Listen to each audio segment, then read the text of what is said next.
because of gift, bring forth talent. When your life is empty of gifts, tí ayé rẹ bá ti ṣòfò fún your èbùn, life will be empty of the fruit. kò ní so èso. You can't be fruitful o ò ní so èso. because inside the fruit nítorí pé nínú síso èso lies the gift. ní ògo wà, ní ẹ̀bùn wà.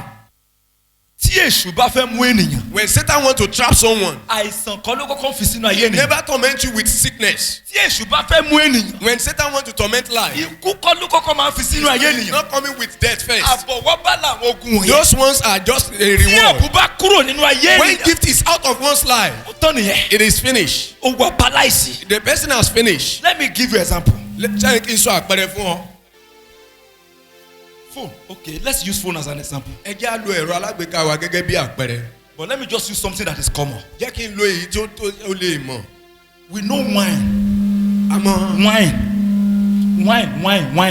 Okay, àmọ́ ọtí wáìnì. I'm not talking about alcoholic wine. A kò sọ̀rọ̀ nípa ọtí mímu. There are wine that they are selling 10,000 naira. A rí àwọn ọtí tí èèyàn lè rà ní ẹgbẹ̀rún mẹ́wàá. There are drink that they are selling 10,000 naira. Àwọn tí a lè mú tí wọ́n ń tà ní ẹgbẹ̀rún mẹ́wàá. What make it to be costly Kí ló sọ tí ó ti wọ́n tó bẹ́ẹ̀? is not the bottle. Kì í ṣe ìgò rẹ̀. What make it to be costly Ohun tí ó mú wọ́n tó it is bẹ́ẹ̀. what is inside the bottle. Ohun tó wà nínú rẹ̀. What make this phone to be costly Ohun tí ó sọ ẹ̀rọ alágbèéká yìí is di not wíwọ́n. the Kì case. í ṣe ẹ̀yìn rẹ̀. What make this to be costly Ohun tí ó mú sọ di wíwọ́n. what is inside the phone. Òun lohun tí ó wà nínú rẹ̀. What is inside your life Ohun tí ń bẹ nínú ayé is rẹ̀. what will make you to know Òun ni ó máa jẹ́ kí o mọ. whether you are costly Tó yẹ òun wọ́n. or you are cheap. Àbí ó tilẹ̀ jẹ́ èyí tí kò wọ́n. Kalima shanda lema kaole modoya.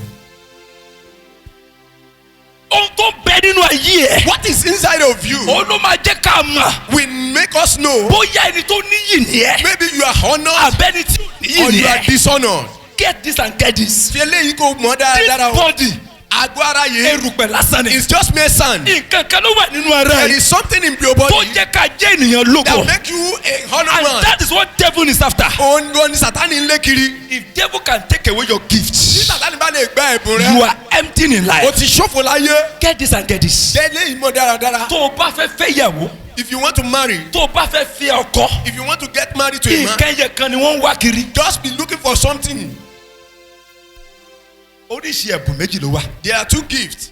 We have the gift within. A ní ti inú, We have the gift around you. a sì ní èyí tí ó wà ní The òde. gift in you. Èyí tí ó wà ní inú rẹ̀. What should bring the gift with you? Tí ó bá ti jáde pẹ̀lú ti ara rẹ̀. No, the gift in you Ti ẹ̀bùn inú rẹ̀. is what's supposed to bring the gift with you. Òun ló yẹ kó mú ẹ̀bùn ti ara That jáde. is, if you have a car, Tí o bá ní you àpò have a house, tó ní ilé. it is the gift in you Ẹ̀bùn tó wà nínú that rẹ̀. should bring every gift with you. Òun ló máa mú gbogbo nǹkan wọ̀nyí wá sí ọ̀dọ̀ rẹ̀.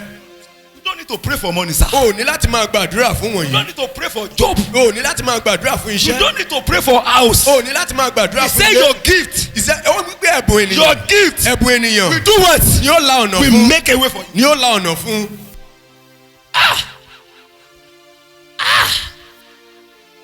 It is not even saying God will make a way for you. Kò sọ wípé Ọlọ́run yóò la ọ̀nà fún ọ. It did not say angel will make a way for you. Kò sọ wípé àwọn áńgẹ́lì yóò la ọ̀nà fún It ọ. did not say men will make a way for Kò you. sọ wípé ènìyàn yóò la ọ̀nà fún He ọ. said gift will make a way for you. Ó sọ wípé ẹ̀bùn rẹ ni yóò la ọ̀nà fún Ẹ ọ. jẹ́ fún yín ní agbára tí ń bẹ nínú ẹ̀bùn. Let me give you the power in gift. Kọ́kọ́rọ́ ilẹ̀kùn ayé The key to the world àti kọ́kọ́rọ́ ilẹ̀kùn ọ̀run. and the key to the heavens Ẹ̀bùn ló máa ń ṣí. is gift that open it.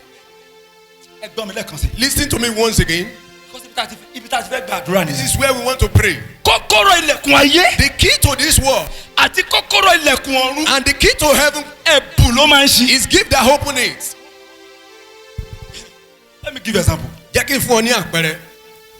You fast Gba àwẹ̀ 21 day and fasting fún ogún ọjọ́ lé kan and you don't have the gift to sing. tí o kò sì ní ẹ̀bùn láti kọrin. Let mommy eat day and night. Jẹ́ kí mọ́mí wá sí ọ̀dọ̀ rẹ láti They have the gift to sing. tó ní ẹ̀bùn láti kọrin. You come and hold mic Ìwọ wá di and sing. kí o kọrin. Heaven will not open. Kò sí ní pé ọ̀run Let ṣí. her hold mic Jẹ́ kí àwọn wá kí o wá and di sing. kí o kọrin. Heaven will open. Ọ̀run yóò ṣí. Why? Torí pé kí ni? Gift. Torí ẹ̀bùn. It's what opened the door of heaven Òun ló máa ń ṣí and ọ̀run. opened the door of earth. And tí ó sì máa ń ṣílẹ̀kùn ayé. Ìjọ́rọ̀ mi yé yín rárá. Do you understand me? Káwọ́lé mo ṣe ń tẹ̀lé gàdá. tó o bá ní ẹ̀bùn If you have no gift, o ti sọ kọ́kọ́rọ́ ọ̀run you dànù. have lost the key to heaven. tó o bá ní If ẹ̀bùn you have no gift, o sọ kọ́kọ́rọ́ ayé you dànù. have lost the key to earth. if devil can take away your gift Tí Sàtánì bá ti gbẹ he ẹ̀bùn has rẹ, taken away the key. ó ti gba kọ́kọ́rọ́ that lọ́wọ́ rẹ. open heaven for Tó you lè ṣí ọ̀run fún and ọ. open earth for you. Àti tó lè ṣe ayé fún ọ. ẹ gbọ́ mi. Listen to me. wọ́n ní ó ń gbàdúrà. They said he can pray áńgẹ́lì ọlọ́run sọ̀kalẹ̀. and the angel of God come down. ẹ̀bùn àdúrà. Is the gift of Ọ̀run prayer ṣí ọ̀run o. that open heaven. wọ́n ní ó ń kọrin. They said he can sing áńgẹ́lì dẹ̀ and sọ̀kalẹ̀. the angel descend. ẹ̀bùn orí. Is the gift of ọ̀run singing ṣí ọ̀run. that open ẹ heaven. jẹ́ kẹ́mi kọrin. Let me come and sing. no matter how holy I am. Kò sí bí mo ṣe lè mọ́ tó. ọ̀run ò lè ṣí. The heaven cannot open torí kọ́kọ́rọ́ tó ń ṣí. because the key that open it nípasẹ̀ orin. by the Kò sí singing lọ́wọ́ mi. is not in with me.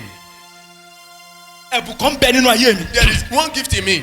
òun ni mo fi ń ṣí kọ́kọ́rọ́ ọ̀nà That is àtàyè. why I open heaven and earth. ẹ̀bùn kan gbọ́dọ̀ wà nínú ayé There ẹ̀. must be gift in you òun ló yẹ kó o fi ṣí that kọ́kọ́rọ́. we used to open tó heaven. yẹ kó o fi ṣí kọ́kọ́rọ́ ayé. That we used to open heaven. Jesus was going. Nígbà tí Jésù ń he lọ, said to his ó disciples. sọ fún àwọn ọmọ say ẹ̀yìn. I give you the key Èmi fún yín ní kọ́kọ́rọ́ o. of the kingdom. Tí ìjọba ọ̀run. ìtumọ̀ ẹ̀kọ́ tó sọ fún wọn ni The pé meaning is mo fún yín ní ẹ̀bùn. I release gift unto you. ohun tẹ́ ẹ bá ti tì lórí ayé. That whatever you lock on pẹ̀lú earth ẹ̀bùn yẹn. with this gift ó ti tì ní ọ̀run. is open. èyí Is tẹ́ ẹ bá locked. ṣí láyé. Whatever you open pẹ̀lú ẹ̀bùn yẹn. with this gift àṣì ní ọ̀run. is open. kọ́kọ́rọ́ Key tó ń ṣílẹ̀kùn ọ̀run. that open heaven, tó ń ṣílẹ̀kùn. that open earth ó ní ẹ̀bùn. is gift. mo sọ àsọtẹ́lẹ̀ sínú I ayé. declare upon your life ẹ̀bùn tá a ti gbé fún ẹ. that gift that is in you láti ọ̀run wá. from above láti ṣílẹ̀kùn ayé. to open earth láti ṣílẹ̀kùn to ọ̀run. open heaven tí ayé ti gbà lọ. that the enemy has ó taken yẹ away. gbà gbọ́dọ̀.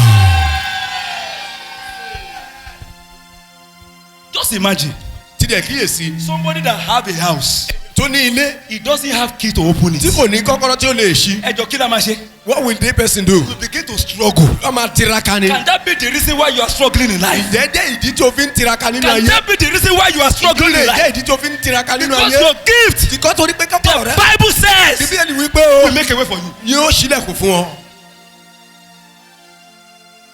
I said this Mo tútù èyí sọ. 95% nǹkan tó wà nínú ayé mi. Ìyá òpóòrùn ó lé nínú ayé yìí. 95% nǹkan tó wà láì environment Over mi. 95% of things around us ẹ̀bùn tó wà nínú ayé mi ló gbé wá. is the gift in health that bring it to when us. it was time for me to begin to choose ọdún to marry. Nígbà tó tún àkókò fún mi láti yan àti fẹ́. ẹ̀bùn tó wà nínú ayé mi. The gift in me òun ló gbé arábìnrin yẹn wá. bring the woman to me. everything I have in life. Ohun gbogbo tí mo ní láyé it is yìí. my gift that open the way for Ẹ̀fọ́ mi me. ni ó kún fún mi.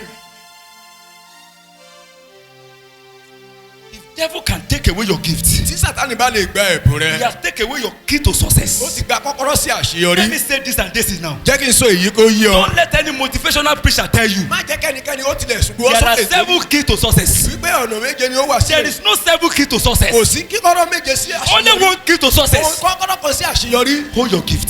Ó ní ẹ̀bùn rẹ. your gift Ẹ̀bùn rẹ will make a way for you. ni ó la ọ̀nà fún ọ. mo sọ àsọtẹ́lẹ̀ sínú I ayé ni. declare upon your life. ohun tó yẹ kó o fi ṣí kọ́kọ́rọ́ ayé. What you supposed to you open the èyí door. táyé ti gbà lọ lọ́wọ́ He ẹ̀. has taken away from ó you. yẹ gbẹ padà. ohun tó yẹ kó o fi ṣí kọ́kọ́rọ́ ọ̀run. Whatever you need to open the door of èyí tí heaven. ayé ti gbà lọ That the lọ́wọ́ enemy ẹ̀. has taken away from you. ó yẹ gbẹ padà.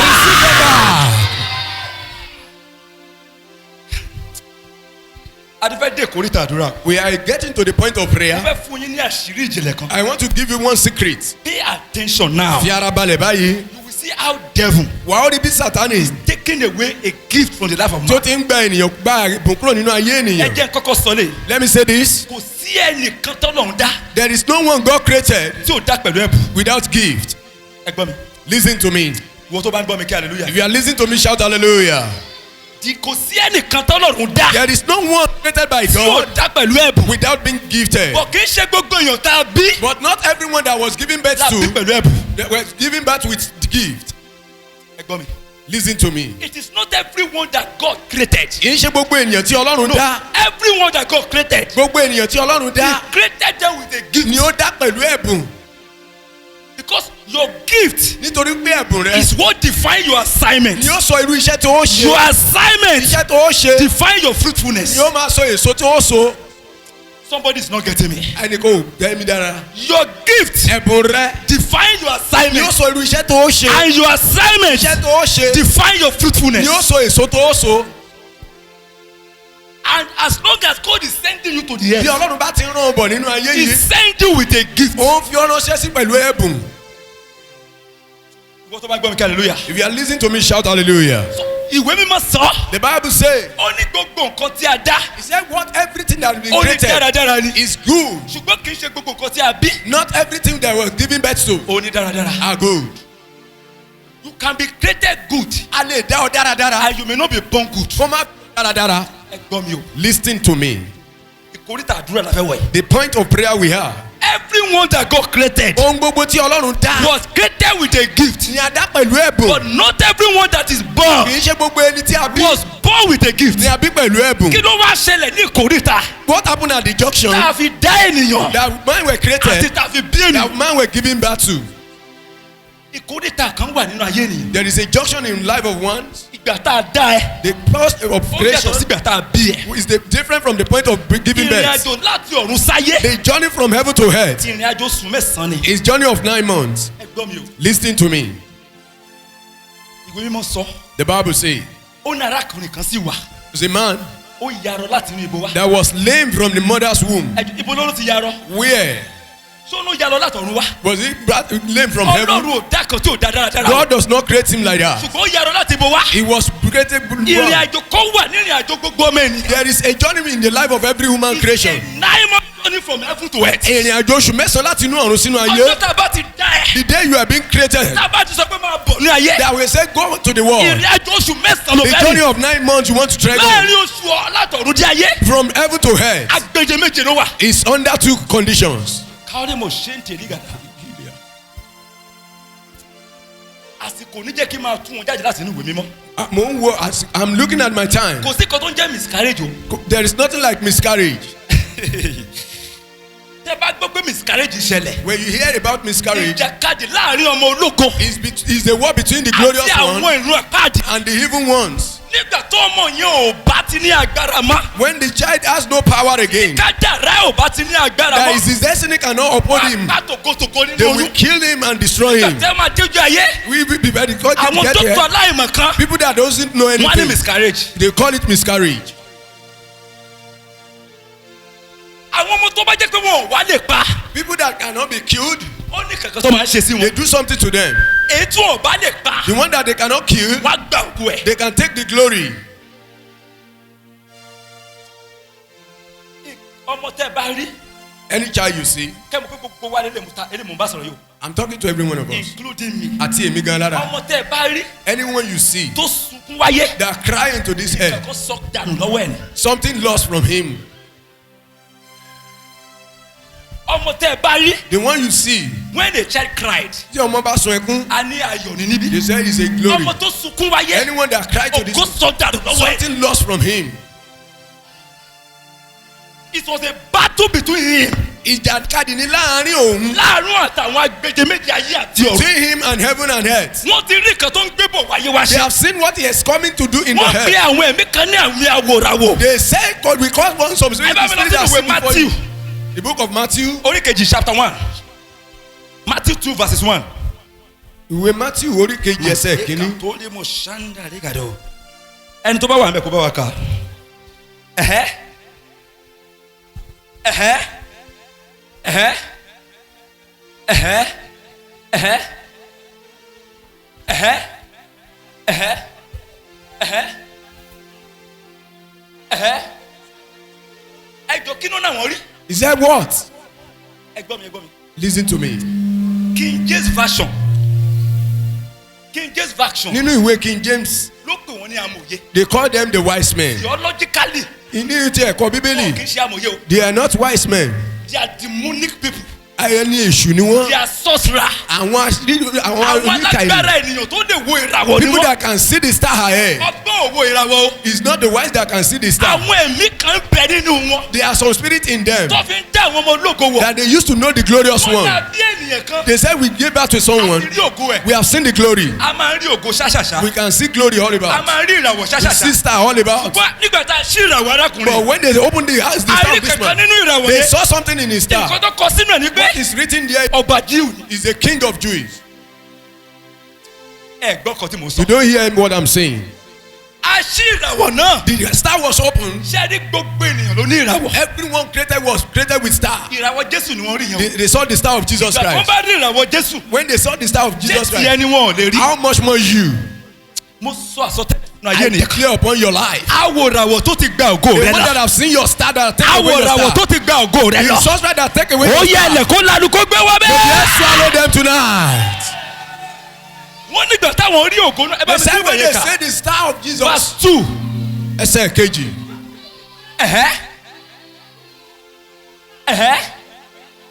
ẹ gbọ́. Listen. ṣé ń gbọ́ mi. Are you listening to me? ẹ jẹ́ n fún yín ní àṣírí kan. Let me tell you a secret. if devil want to know your glory. If tí Sátánì bá fẹ́ mọ ògo rẹ, he open your star. á ṣí ògo rẹ. devil have access to our star. Ó ní ààyè sí ìràwọ̀ wa. every one of us have a star. Gbogbo wa pátápátá la ní ìràwọ̀. get me and get me again. Farabalẹ̀ kó o gbọ́ mi. ṣé rí ìràwọ̀ tó wà lókè. As you are seeing these stars, ó ń sọ kankan nípa èèyàn kankan wa ni. he's saying something about an individual. ìràwọ̀ ti tiẹ̀. Your own star ó wà lókè. is there. ṣé rí nínú ìràwọ̀ yìí. In this star, gbogbo tó fẹ́ ṣe láyé. whatever you want to do on inú ẹ̀ la earth kọ sí. is written down there. ìràwọ̀ tèmi. My own star èyí tí mò ń ṣe lọ́wọ́lọ́wọ́. that I'm doing now ó wà níbẹ̀. is there. tẹ bá rí ẹni tó lẹ̀bù wòlíì. If you see a prophet tó sọ pé òun lọ sọ́jọ́ ọ̀la ẹ̀. that says he's going to your tomorrow, ìràwọ̀ ẹ̀ la ṣí fún. your star, ohun tó wà nínú ìràwọ̀. whatever is in your òun ló star kà fún ẹ. is what he read to you. nígbà tí àwọn amòye wo ìràwọ̀ Jésù. When the wise men see ẹ the jọ kí ni star, wọ́n rí nínú ìràwọ̀ what yẹn. did they see? kí ni wọ́n ní wọ́n ẹ̀kọ́ kà láti bẹ̀rẹ̀ á sì ẹ̀ka fásitì yẹn gẹ́gẹ́. ẹjọ́ ta ló sọ fún wọn pé ọba àwọn Júù ní Jésù. Who told them that he's a king of Jews? inú Where? ìràwọ̀ láti rí. We saw it in the wípé ọba star Júù ni. that is a king of Jews. inú ìràwọ̀ láti rí. They saw it in the star wípé ọ̀rẹ́ onílẹ̀-èdè. that is a president of the nation. inú ìràwọ̀ láti rí. They saw it in the star wípé òun la tú ni sílẹ̀. that is a deliverer.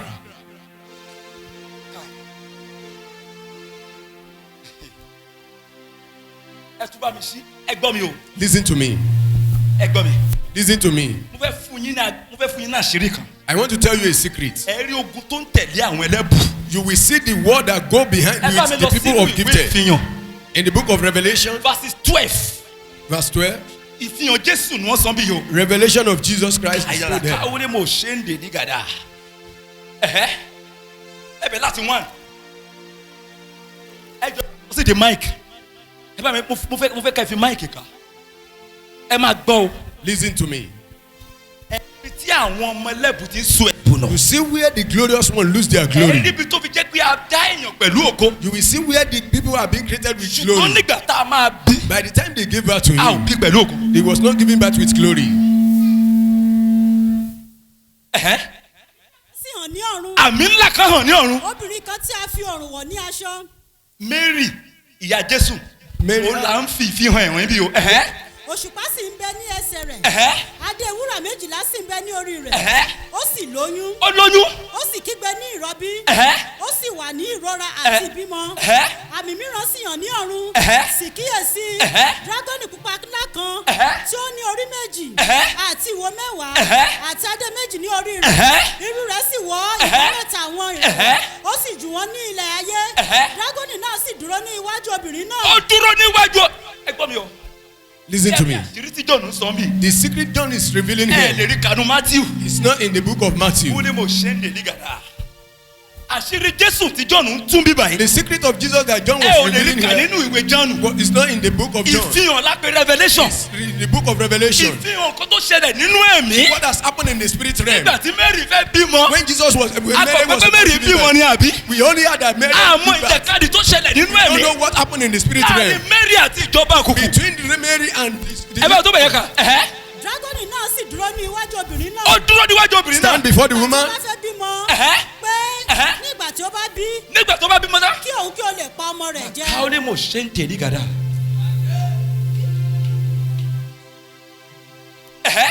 ó sì bí ọmọkùnrin kan. ó bí ọmọkùnrin kan. tí yóò fi ọ̀pá irinṣẹ́ àkóso gbogbo àwọn Ẹ̀hẹ́. orílẹ̀-èdè. a sì gba ọmọ rẹ̀. ẹjọ́ ta lọ́mọ náà. Who is the baby? Ta lọmọ náà? Who is the baby? Ẹjọ́ kí ló ṣẹlẹ̀ láàrin Mary àtọ ìyá àti. What happened between Mary and the evil Ó ló one? fẹ́ pa ọmọ náà. You want to kill this baby? Tó àsọtẹ́lẹ̀ sínú ayé ẹ̀. Declare upon your life. Agbára tó rí ìràwọ̀ ògo rẹ̀. Power that sees your glory. Tó wá fogun jà ẹ́ nílé ayé. Making war against Ilẹ̀ you. kó lanu kó gbé wọ́n bẹ́ẹ̀. Destroy them. Ogun mẹ́ta la fẹ́ fi bú lálẹ́. We want to cause 3 evil tonight. Ogun ọ̀run àpáàdì. The one of the evil realm Àtogun ayé. and the one on earth. Ṣé ẹ rí ogun ìkíní ni mò ń sọ yìí o?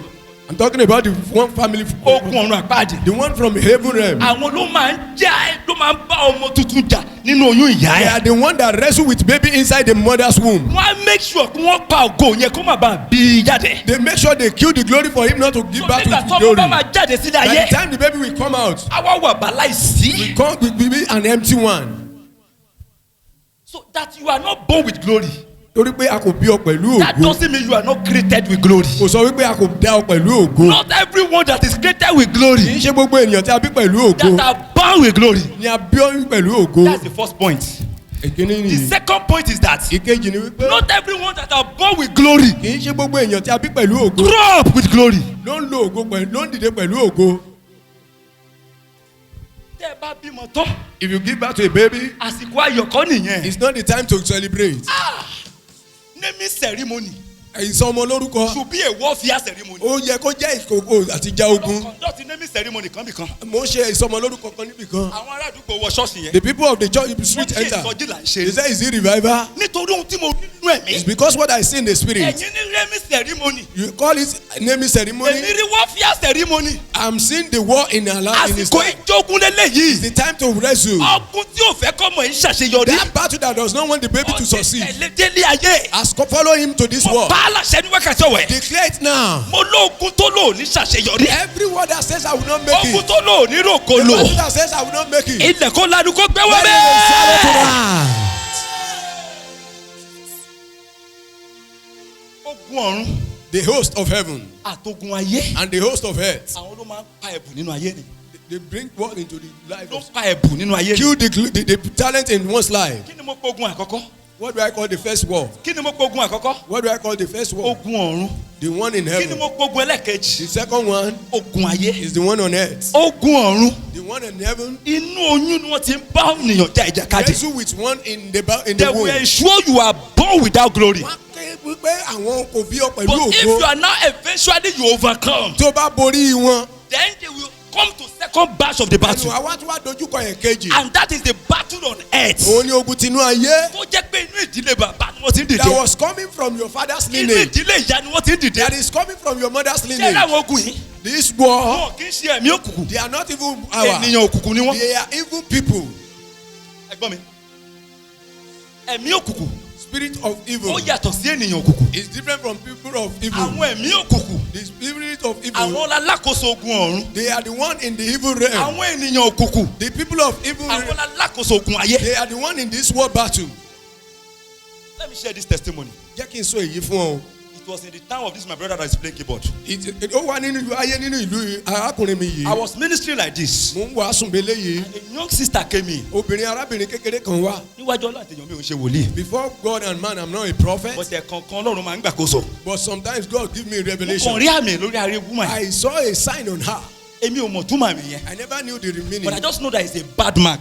Mo mọ̀ wípé àmì burúkú ni. Mo wá ní kó rí mi lẹ́yìn sí. I asked her to see me after the Bí láì service. pé mi ò ń ṣe wòlíì. Because I'm not a prophet, Èmi ló wá ń béèrè lọ́wọ́ ẹ̀. I was asking her, Ogun ń jà yín àbí? there is problem in your life. Kí ni ogun tó ń jà yín? What is your problem? Ló bá tú àlàyé sílẹ̀. She explained. Tó bá lè nìyàn fine. If we can say someone is Sister is beautiful, fine. she's beautiful. Above 30. Ọmọ ọdún ó lé, Ọkùnrin jẹ́ ń yà ní. there is no man in his life. Ẹ̀dà kó pàdé ẹni tá rèpù ẹ̀. Either is he someone that will rape him? Máàkì kan wà níwájú orí ẹ̀. There is a mark in her Ọkùnrin forehead. ló gun pa síbẹ̀. There is a man that is there. Ọkùnrin ló gun wájú orí yẹn pa. Ogun. Someone stabbed Ogun. his forehead. She has never experienced good husband. Kò ní ọkùnrin tó dára rí nínú ayé rẹ̀. Okay, I now say okay. Mo wá wípé da okay. I only know one thing. Mo mọ nǹkan kan o. That prayer Wípé àdúrà break battles. ó máa ń ṣe ogun. And I say we go to 3 days fasting and A prayer. máa gba àdúrà ọjọ́ mẹ́ta. Because she is a lady. torí pé ó jẹ́ obìnrin. I can't ask her to come and be meeting me in the church alone. mi ò lè sọ wípé kó wá máa bá mi And I nìkan. can't ask her to come to my house for the prayer. mi ò lè sọ wípé kó wá sí ilé mi fún She's àdúrà. living with her parents. ó ń gbé pẹ̀lú àwọn òbí rẹ̀. And I said, mo wá wípé I o. will come to your house. wọ́n máa wá sílé yín. Me, you and your mother. èmi ìwọ àti ìyá We rẹ̀. will pray this prayer together. ní a ó ṣe ogun yìí ní a ó Ibi gbàdúrà tó yìí. gun ti wá. where the battle comes A from. padà síbẹ̀. we go back there. Níwájú Ọlọ́run àti ènìyàn. before man and God. Innocently.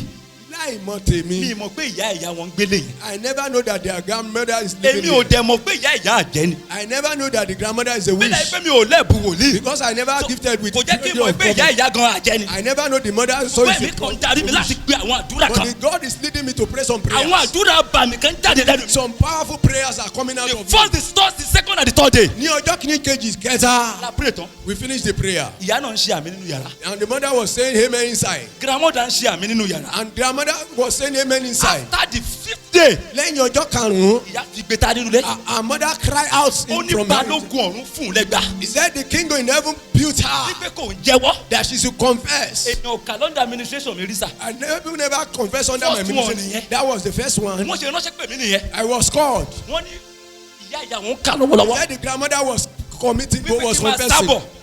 that I should I run that. received that call after 10 in the night. mo gba ìpè yìí ní àgọ́ lẹ́yìn àgọ́ Mo mẹ́wàá ní ní ẹjẹ́ kí ilẹ̀ àṣálẹ́. mọ́. I said jẹ́ kí let the heart be When daybreak I went there. nígbà tí ojúmọ́ mo sá I lọ bẹ̀. sat there before the woman like this. mo jòkó níwájú arábìnrin náà And she báyìí. was confessing. ó bẹ̀ sí ń jẹ́wọ́. Ó lòun pa ọmọ òun. he said she killed her own daughter. Ọmọ òun. even their Wọ́n granddaughter. bọ̀ láti Niger they láti were date. coming from Niger state they had an Àwọn accident. lẹ́ẹ̀kan. and she killed them.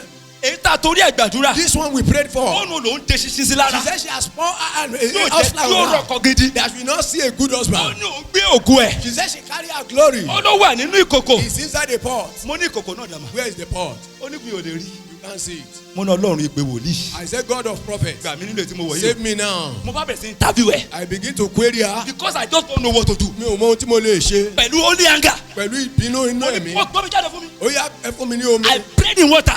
I pray I mo pray for the upon the woman. mo sì dá sí orí rẹ̀. She begin to confess. ó bẹ̀ sí ń jẹ́wọ́. Ló kàn jẹ́wọ́ gbogbo nǹkan tó ti she ṣe. begin to confess all she has done. Nígbà tó jẹ́wọ́ tán. when she confess finish. One thing about devil is that. ohun tí Sátánì ní nìyí o. Tó bá ti lè mọ àṣírí ẹ̀. when you know the secret. Ogun ti bẹ̀rẹ̀ sí í ṣẹ́. the war is you are beginning to Tó overcome the bá battle. tiẹ̀ tí gbàdúrà. if you don't Wípé pray. àṣírí ogun ẹ̀ tú sí ẹ lọ́wọ́. on the secret that he has released unto you. Ogun ti bẹ̀rẹ̀ sí í ṣẹ́. you are beginning to overcome. Mo ṣe pray sọ́mi nìyẹn. I pray for the person. Wọ́n tẹ̀ ní kí n wàásù salvation fún. they said I should pray salvation for her. Ìbínú tó ń bí mi lọ́wọ́lọ́wọ́. because of my hunger. Àdúrà ikú ni mo gbà I fún. was praying for death. Ìyá ẹ̀ ti balẹ̀ jẹ́jù. the woman has spoiled so many After a things. week. lẹ́yìn ọ̀sẹ̀ kan. She died. she gave up. Ọmọ tó gbógun ẹ̀ sínú kò yẹ. the one that is inside the pot. Èmi àtún wá wo another we second battle go of prayer. into another battle of prayers. Wájú Ọlọ́run àti èèyàn tá a before man and God. Daddy after 2 months. lẹ́yìn oṣù méjì. Ó bá ọkùnrin àkọ́kọ́ pàdé. she met the first one. Láì tí fẹ́ sílé rárá. without getting married. Ó dẹ̀ sí ṣọ́ọ̀bù 1 million naira she fún. gave out a 1 million shop. I'm talking of Omu Ekiti. mo ń sọ̀rọ̀ nípa ìlú Òmù. Èmi ló so wọ́n pọ̀ ní introduction wọn. I did the introduction. Because wọ́n ti transfer mi gbà tí wọ́n máa ṣe wedding. I have been transferred by the time they want to But do in their their wedding. introduction. nínú introduction I was mímọ̀ the guest mímọ̀. speaker there. èmi ni wọ́n pè láti wá sọ̀rọ̀ níbẹ̀. Now they are happily married. wọ́n ti gbà ní Kí ni ìgbéyàwó mo báyìí. try láti sọ? what am I saying to you. Ògo sister yìí. there is glory of that Ó ní sister. kankan marriage. has something to do with the marriage. Ẹ̀gbọ́n mi. listen. Àwọn kan wà. there are some people. Ògo wọn. their glory. Ilé ọkọ ló ń dúró dè wọ́n is sí. in their marital Ṣùgbọ́n nígbà home. táwọn arùwà ó bá ti rí. but when the evil sound. Tó bá ti rí wípé ilé ọkọ ló ń dúró dè sí. they know that is in the marriage. Ibẹ̀ lógun wá wá dúró dè they sí. stay at that junction for him or Lẹ́jẹ̀ her. sọ àṣírí kan fún ẹ. let me tell you one secret. Ibi tí ogun ti ń jà ẹ́ yẹn. where that you have that battle. Ibẹ̀ lógun ẹ wà. where your glory Ẹ is. dìde dúró ẹ̀yìn nìyẹn. rise to your feet.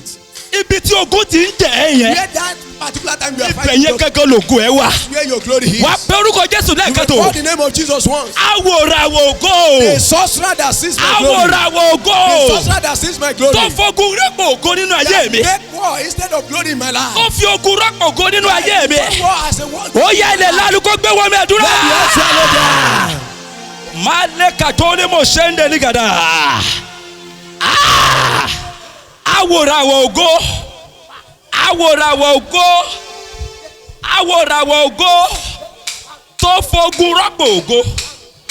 Tó fogun rọ́pò ògo. Tó fogun rọ́pò ògo. Màlẹ́kà tó ní mo ń dà ní gàdá. Yéka tó ní mo ṣètè ní gàdá o. Ràkà ní mo dò ní mo ṣètè ní gàdá yà. Jésù Olúwa wa. Amen. Makanta makaole mo shende digadoya. Rikatole mondo dikato. Makanda katale mondo digada. Everyday ni ka ṣe nǹkan kan ní wákàtí ọ̀wẹ̀. Ẹ múra yín ní mẹ́ta. Hold yourself three. Rikende makanda mayikatole mondo ya. Rakondo makete dikado. Mayegedegede dikatole mondo. Makale mondo digada. Mayekete di mondo digado. Rakata degede makanda digada. Mayikatole mondo digada. Rekanda katole monde digada. Makata lekede manda digada. Yikede madikoto. Makale mondo digada. Kande katole mondo digada. Ẹjọ́ múra yín ní mẹ́ta. Hold yourself in threes. Ìkan dúró sáà nínú yín. Let someone be in the middle. Ẹ̀yin méjèèjì lẹ fẹ́ gbàdúrà fẹ́ nìyẹn. You want to pray for that person. Mẹ́ta la máa gba prayer We are point doing yẹn. it 3 times. Ẹ̀jẹ̀ kan máa bá mi gbàdúrà yẹn fún wọn láti fi tẹ̀ wá Pray sá. for the one in the middle. Ẹ kọ́kọ́ múra yín mẹ́ta náà. Hold yourself threes. Ẹnìkan kó dúró sáà ní. One will be in the middle. Ẹ̀yin méjì ẹ wá pray fẹ́ nìyẹn. Other people will join us Ìwọ and tó pray dúró for that sáà ní yẹn person. ṣáà máa ṣe àmì. You in the middle will say amen. Fún ọba ti gbé àdúrà yẹn sókè. Cannot pray louder. Fún ọba ti gbé àdúrà yẹn If they sókè. cannot pray louder, Á jẹ́ pé àwọn ló ń ṣe ẹ́. it means they are the one behind your Wàá mọ̀ battle. táyà bíbẹ̀ lé ní o. You will know your enemy here Wàá today. gbé orúkọ Jésù We lẹ́ẹ̀kan. call the name of Jesus Lórí ayé ẹni. over this person. Agbára tó fi ogun rọ́pò ògo. The power that replace war with glory. Agbára tó fi ogun rọ́pò The power ògo. that replace war with glory. Ó yẹ ilẹ̀ kó lánàá kó gbé wọlé Let the àdúrà. earth swallow Makedele mo ṣete ligada. Raka ole modo ligada. Makede kato. Yakende ligada. Rakodo legedegedegede. Maye kato ni modo ligada. Oh! Oh! Oh! Agbára tó fi ogun rọ́pò ògo. Tó fi ogun rọ́pò ògo. Tó fi ogun rọ́pò ògo. Agbára tó fi ogun rọ́pò ògo. Rekende ni mọ̀dà nígàdà. Máyé kàtó ni mọ̀dà nígàdà. Jésù Olúwa wa. Amen. Ilẹ̀ lánú. Agbára èṣù wọlé. Agbára Ọlọ́run dúró. Hallelujah. Ilẹ̀ lánú. Agbára èṣù wọlé. Agbára Ọlọ́run dúró. Hallelujah. Ẹ tún gbà fẹ́ lẹ́ẹ̀kejì. You are going to pray for another person. Wá pe orúkọ Jésù lẹ́ẹ̀kan tó. Call the name of Jesus once. Lórí ayé ẹni tó wà láàrin wa. Over the someone in the person in the Agbára middle. kágbára. The power Tó fi ogun rọ́pò ògo. that replace glory with war. Tó fi ogun rọ́pò ògo. Replace glory with war. Ilẹ̀ kó lanu kó gbé wọlé Let the earth swallow àdúrà. them. Rakondo le mo ṣete nígàdà. Yakata le mo do nígàdà. Rakondo le mo ṣete nígàdà. Yakondo le kato. Makata legedegedegede. Rayele kato. Makanda legede masenta nígàdà ya. Rakoto le mo ṣende nígàdà. Holy Ghost. Holy Ghost. Holy Ghost. Holy Ghost. Holy Ghost. Holy Ghost. Holy Ghost. Holy Ghost. Holy Ghost. Holy Ghost. Makendele motoli gada. Jésù Olúwa wa. Amen. Katoli mokonda ligada. Really barili mozunda. Oni moto lekada limanda. Boruli dandali. Ọjọ́ tí arábìnrin yìí kà. The day the woman confessed. Bá a ṣe gbà náà lélẹ́yìí o. This is how we prayed it. Èèyàn kankan ò ṣubú o. Nobody fall. Bá a ṣe gbà náà This is lélẹ́yìí. how we prayed it. Nǹkan dẹ̀ ń ṣẹlẹ̀ nínú ẹ̀mí. Things are happening in the Bá a spirit. ṣe gbà náà lélẹ́yìí o. This is how we pray Ẹ it. tún bá mi kọrin yẹn lẹ́ẹ̀kan sẹ́. Oh, we shout it once Gbogbo yẹn again. kọ́ tìrara. Say it with all Ẹ má your kọ́ pẹ̀lú seriousness. ariwo. Don't sing it with Ẹ kọ́ pẹ̀lú loudness. ọkàn yín jáde. Sing it with your Mo ní spirit. ilẹ̀ lánú o. Agbára èṣù wọlé. Agbára Ọlọ́run dúró o. Hallelujah. Mo ní ilẹ̀ lánú o. Agbára èṣù wọlé. Agbára Ọlọ́run dúró. Màkẹ́ta ní màdà ní màkọ́ ní mọ̀lọ́yà. Hallelujah. ó yà lọ ní ẹlẹ́kẹta bẹ́ẹ̀ yẹ ẹnì kẹta kó bọ́ sàárẹ̀. The third person to be in the middle. Makenda ni makao ni mondo ni Rulia gada. dandalia. Yeli makado ni mondo ni Makeni gada. burulia dandalia. Kondo mayika to. Keni makaili busunda Ari yelia. mokondo ni gada. Woini burulia Mayeka dandalia. to ni mondo ni gada ya. Kaili busunda ya. Rani mondo ni kado. Yeke kende ni burulia. Makanda makoni mondo. Ni burulia si. Yeka tali manda ni gada. Uri masinda ya. Rakodo ni mondo ni gada. Yeke ni busunda ya ba. Ekboru ko Jesu lẹ́ẹ̀kan We tó. call the name of Jesus once. Agbára kágbára. The better power. Tó fi ogun rọ́pò ògo. Replace glory with Nínú war. ayé ẹni tí mo dì mọ́. In the life of this Nínú one. ayé ẹni tó wà In the láàrin. life of this person. Ilẹ̀ ńlá ló yẹ kí wọ́n Let the earth swallow them. In the Makondo ni gada. name of Raketele mo sete ni gada. Maye katoli mo do ni gada.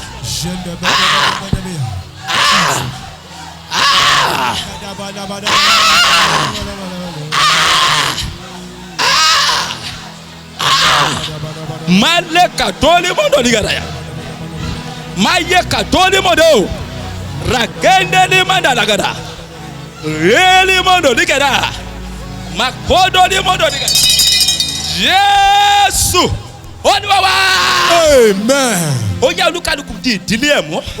Everybody hold your family. We want to pray family by family now. Abẹ́gbà ní ìdílé sí ìdílé. Ìwọ tí ìdílé ẹ̀ ò bá sí ń bí. If your family is not here, Tí ẹ̀mí sọ̀nà pẹ̀lú wọn. go in spirit with your Báwo family. ni mo tàdí kàtó ní mo lò Wúri yà? masinda ya kandari. Yàkàndá mà kó ló mọ́ lò ní Yekeli gàdá. buruli ya dandalia. Ràkẹ́jà ní mo lò ní gàdá. Wúri bozunda ya Máyé kandaria. kàtó ní mo lò ní Yekeli gàdá. bozunda ya ni borulia. Ràkótó ní mo lò ní Wúri gàdá. bozunda ya kakandaria. Agbára kágbára.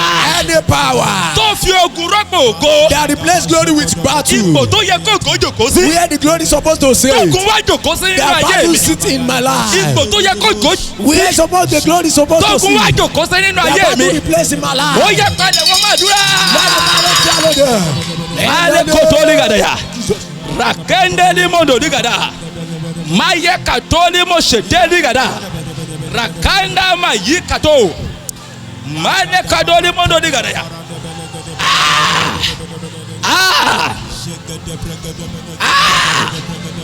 Oh! Makondo ni mondo ni gada ya. Rele mo koto ni gede.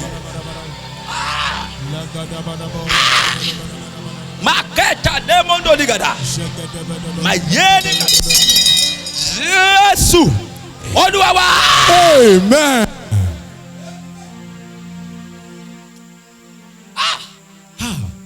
Ogun tó ń jòkó sípò ògo. The battle that sits in the place of glory. Ẹ jẹ́ n sàn kankan fún yín. Let me tell you one thing. Let me just share my own little experience. Jẹ́ kí n sọ ìrírí mi fún ọ. I was just 8 years old daddy. Mo wà ní ọmọ ọdún mẹ́jọ péré. Ilé tí mò ń lọ àwọn ń lọ ṣọ́ọ̀ṣì o. Where I stay, we never go to church. I was just like this. Mo wà báyìí. Mo bá pe àwọn òbí mi jòkó. I called my parents. Mo ní mo fẹ́ ṣiṣẹ́ ìránṣẹ́. I said I want to do a work of ministry. 8 years old. Ní ọmọ ọdún mẹ́jọ. Mo ní nǹkan tí mo fẹ́ ṣe.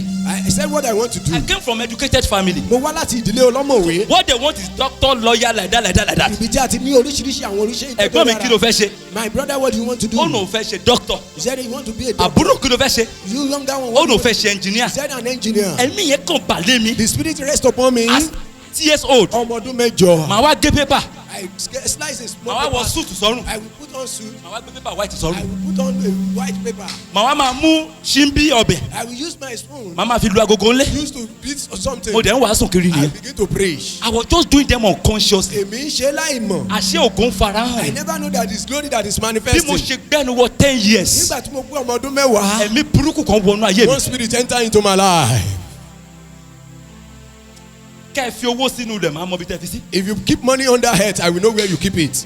Mo ní tí ò bá ṣe Ọlọ́run tó gbà mí sẹ́. If not for God that saved me, Ó yẹ kí n ti wà lẹ́wọ̀n. I supposed to be in the prison. Mo sábà bẹ̀rẹ̀ pé mo ṣí ẹ díẹ̀ nínú I testimony share yẹn. some of it with you. Ẹ fọwọ́ sí mi lẹ̀. I will keep if you keep money Ẹ̀mí in yẹn bí the prophetic ló ṣe ń ṣiṣẹ́. that spirit is just like a Máa mọ prophet. bí tẹ́ fi sí ni. I will know where you hide it. Mo ti bẹ̀rẹ̀ sí ní jalè at 10 years I old. begin to steal from the age of 10. Mo wọ secondary school. When I got to secondary Mo school, ń láyé babaláwo at 19 years I old. go to herbalist at 98 Mo wọ higher institution. When I get to higher institution, Mo yà kan sí èṣù I lọ́rùn. become something unto devil. Nípè. The son that have calling, Ọmọ tó nípè. a boy with calling, Ọmọ tó ti fohùn ìpè ṣe the sọ̀rọ̀. one that with calling. wípé òun fẹ́ ṣiṣẹ́ ìránṣẹ́. Want to be a minister of èso God. dẹ̀ wọnú ayé ẹ̀. Satan is to ó lie dẹ̀ mú ìpè yẹn kúrò. and take away the call. mo sọ sínú ayé I ènìyàn. declare upon your life. ìpè tó yẹ kó farahàn. That call that's supposed to èyí manifest. tó gun wá jòkó That the sí. battle has rested ó with. yá ilẹ̀ kó lanu. Let the earth kó gbé ogun náà bẹ́ẹ̀. and tẹ bá rọmọ tó kọ̀ déédéé ṣe you jàgídíjàgan. see a son being anyhow at jáde all. kì í ṣe lásán. It's not ordinarily. àwọn ayé ti rí kankan ni. It's because they have seen something. wọ́n pàwọ̀ ìwà ni. It has been changed. wọ́n pàwọ̀ ògo ni. They changed the glory. naturally. Lójú ẹ ayé. bá rí mi kékeré. If you see me when I was according young. to story. Gẹ́gẹ́ bí ohun tí mo gbọ́. wọ́n ní mi ò ń sọmọ ní wàhálà. They said I am not a troublesome one.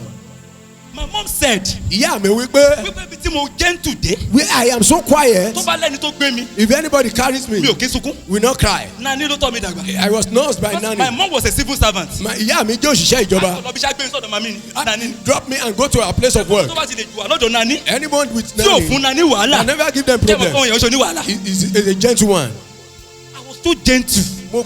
Mo dákẹ́ mi ò jẹ́jẹ́. mọ ibi tí ẹ̀mí ti wá. I never knew where the spirit come from. ẹ̀mí jàgídíjàgan. The troublesome spirit. a kò máa ṣe mí kí n ṣe bí. I will just feel like doing evil. a máa ṣe mí kí n pààyàn. I will just feel like killing. kó máa ṣe mí kí n jà ní. That I should fight. ṣe mí kí n jalè ní. To steal. and that spirit was with me. Ẹ̀mí yìí sì ń bá mi until gbé. I encounter Jesus. Nígbà tí mo pàdé Jésù. ohun tí mo sọ. What I said. pé mo fẹ́ ṣe ní 8 years That I old. want to be at the age of 8. ládé tó tọ́. By the time I receive ó ní nígbà Jesus. tó bá jẹ́ alágbára He tá. said when you become tó bá powerful. jẹ́ alágbára When tá. you become powerful. nígbà tó bá jẹ́ When alágbára you tó. become powerful. wà á bọ́ ìjàgàdá kúrò You will lọ́rùn ẹ̀. relieve them to thank from God fún you. ìpè CAC. I dúpẹ́ lọ́wọ́ ìpè ọkọ̀ sí CAC. that I entered. mo já àjàgà ẹ̀ kúrò I lọ́rùn. removed the yoke from me. kọ́là tí mo ní mo fẹ́ ṣe ní kékeré yẹn. What I said I want to become at the youthful age sọ́run before 30. is on me before the age of 30. ohun tí kádàrá fẹ́ ṣe ní 8. What my destiny has been tied to mo it, fi sọ́run before I 30. put it on before the mo age sọ of 30. àsọtẹ́lẹ̀ sínú ayé I ẹ̀. declare upon your life. ogun tó ti dípò ògo. Every word has replaced ilẹ̀ glory. ogun náà ó yẹ kó palẹ̀ Let the heart bá. swallow them.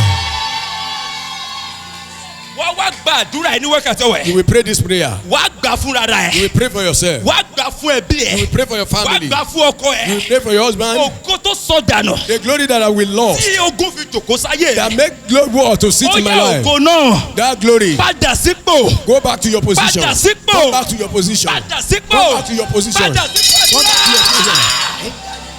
raole modo ligada. makende ni moto. makatoli mo shende ligado ya.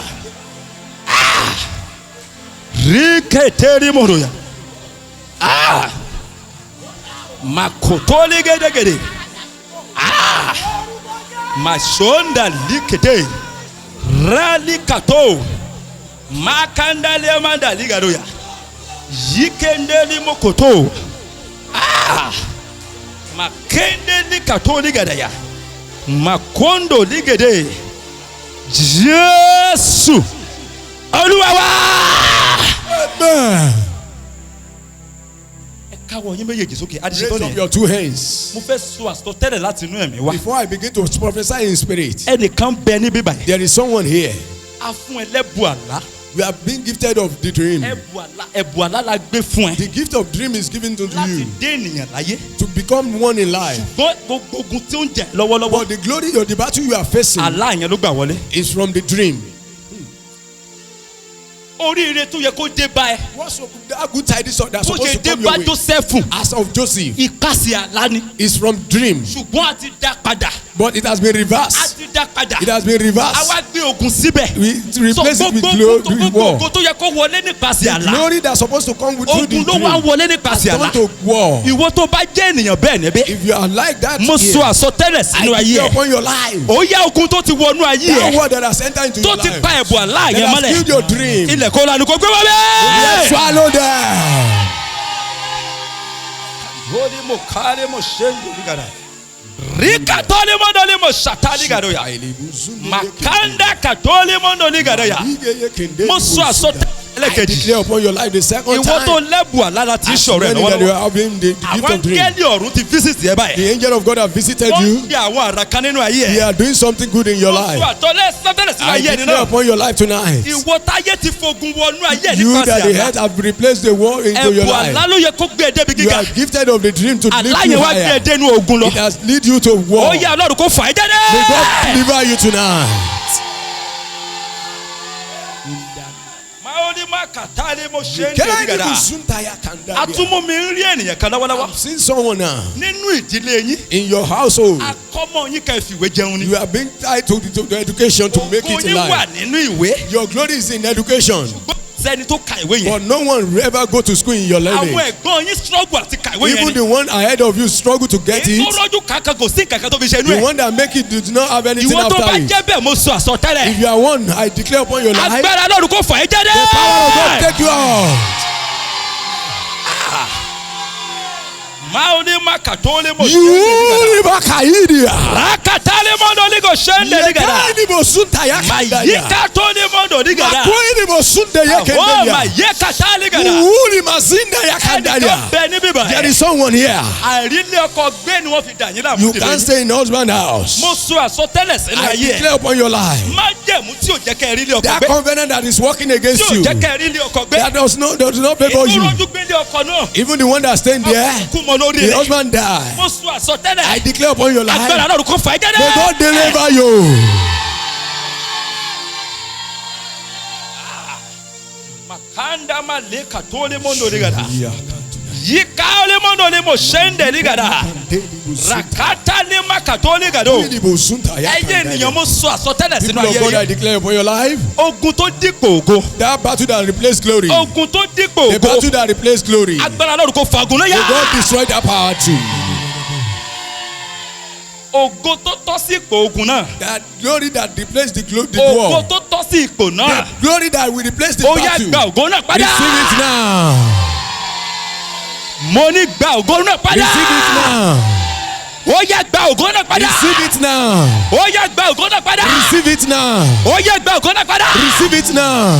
ògo ní forúkọ náà. Glory be to God in the highest. mo ilẹ̀ lánàá o. agbára èṣù wọlé. Agbára èṣù wọlé.